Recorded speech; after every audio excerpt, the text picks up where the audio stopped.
ज्ञानवापी में पूजा तो नहीं रुक पाई बॉस, जोर तो बहुत लगा लेकिन पूजा नहीं रुकी।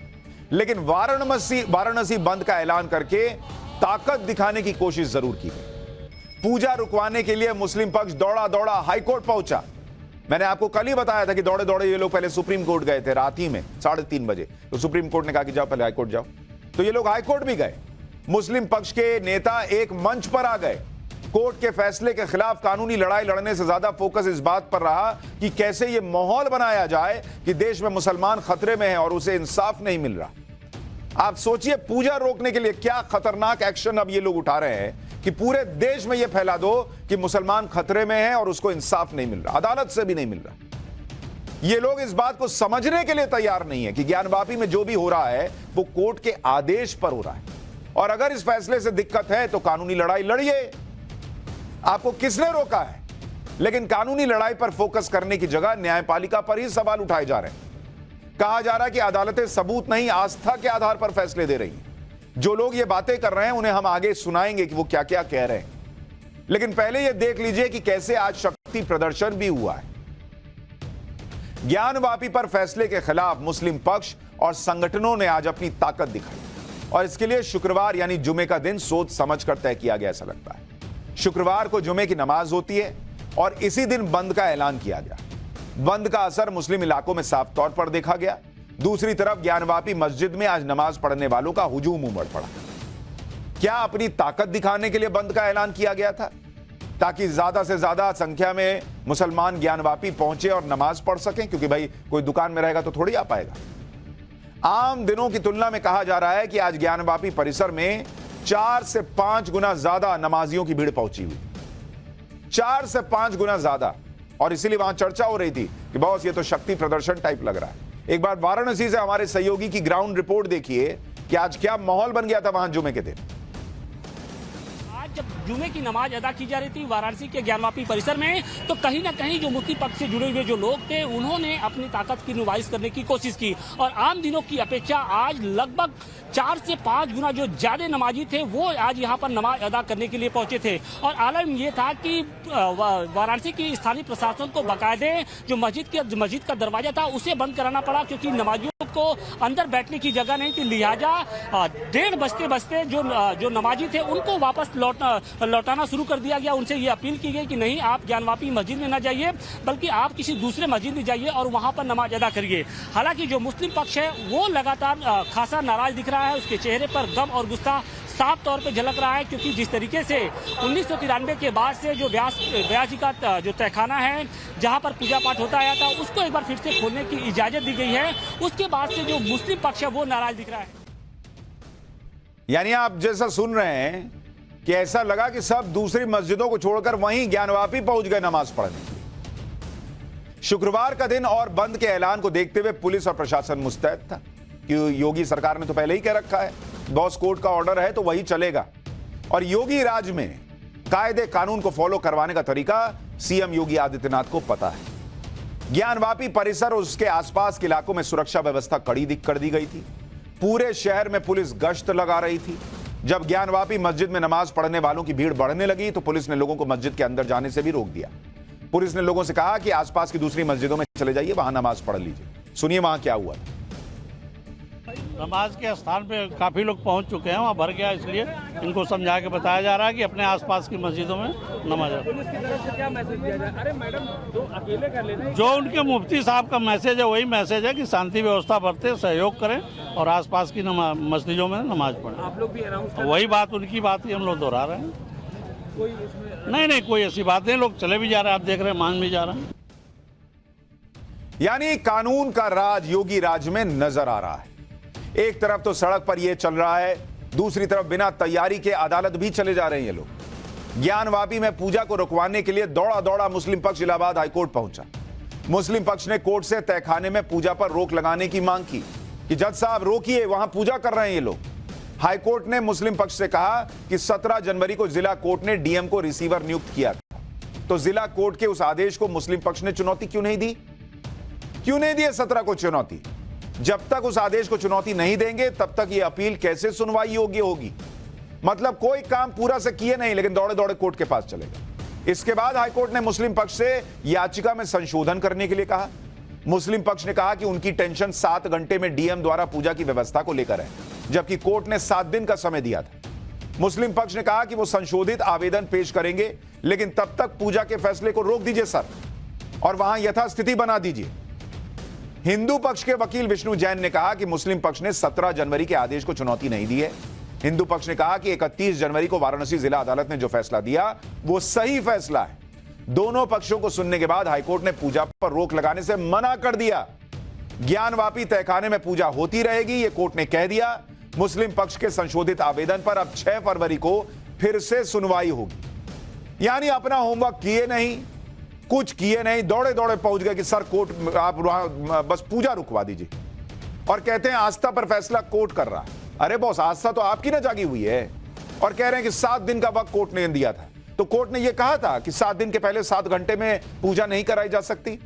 कोर्ट ने कहा था कि मैक्सिमम 7 दिन में पूजा की व्यवस्था कीजिए। योगी सरकार ने कर दिया 7 घंटे में। हालांकि हाईकोर्ट से भी मुस्लिम पक्ष को कोई राहत नहीं मिली, और इसी के बाद मुस्लिम संगठनों ने प्रेस कॉन्फ्रेंस की और न्यायिक प्रणाली पर सवाल उठा दिए। आप देखिए कितना खतरनाक ये सब काम हो रहा है कि इन्होंने जुडिशरी पर अब सवाल उठाना शुरू कर दिया। All India Muslim personal law board के अध्यक्ष मौलाना सैफुल्लाह रहमानी ने तो यहां तक कह दिया कि अगर मुसलमान मंदिरों को गिराकर मस्जिद बनाते तो क्या देश में इतने मंदिर होते। सुनिए एक बार इन लोगों को। ये जो बात कही जाती है ज्ञानवापी मस्जिद या बाद और मस्जिदों के सिलसिले में कि मुसलमानों ने किसी दौर में मस्जिद को गिराकर मंदिर बनाया, मंदिर गिराकर मस्जिद बनाई, ये बिल्कुल गलत है। हिंदुस्तान में जितने पुराने मंदिर हैं, हज़ारों साल से हैं, हमारे हिंदू भाइयों के मुक़द्दस मकामात। कई मुसलमान ख़ानदानों की हुकूमतें आई और गई, कभी किसी ने उसकी एक ईंट खुरचने की कोशिश नहीं की। तो अगर मुसलमानों की ये सोच होती कि हम दूसरों की इबादतगाह पर ज़बरदस्ती कब्ज़ा करके उसको मस्जिद बना लें, तो क्या ये मंदिर मौजूद होते, ये दूसरी इबादतगाहें मौजूद होती?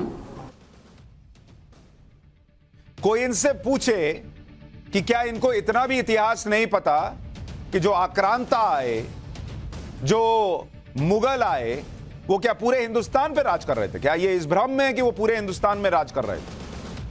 इसलिए हिंदुस्तान में कई जगहों पर मंदिरें जो हैं वो बच गईं, क्योंकि आक्रांता वहां तक पहुंच नहीं पाए। और जिन आक्रांताओं ने मंदिर तोड़े, लूटे, उनका जिक्र है, उनके बारे में लिखा है हिस्ट्री में बॉस। तो कोई एहसान न जताइए कि जो मंदिर बचे हुए हैं वो तो अगर तोड़ा गया होता तो सब टूट गया होता। सब कैसे टूट गया होता बॉस? पूरे इंडिया में छाए हुए थे क्या? मतलब फैक्ट पे बात ही नहीं हो रही है। जब से कोर्ट ने ज्ञानवापी में पूजा का आदेश दिया है, तब से मुस्लिम संगठन फुल एक्टिव है। कल दिल्ली में एक मीटिंग हुई थी, आज भी दिल्ली में 5 मुस्लिम संगठनों ने प्रेस कॉन्फ्रेंस की। इनमें all India Muslim personal law board था, जमीयत उलमाए हिंद था, मरकजी जमीयत अहले हदीस, जमात इस्लामी हिंद, जमीयत उलमाए हिंद, सभी ने कोर्ट के फैसले पर सवाल उठा दिया। अल्पसंख्यकों को इंसाफ पर सवाल उठा दिया, न्यायिक प्रणाली पर भरोसा खत्म होने की बात कह दी।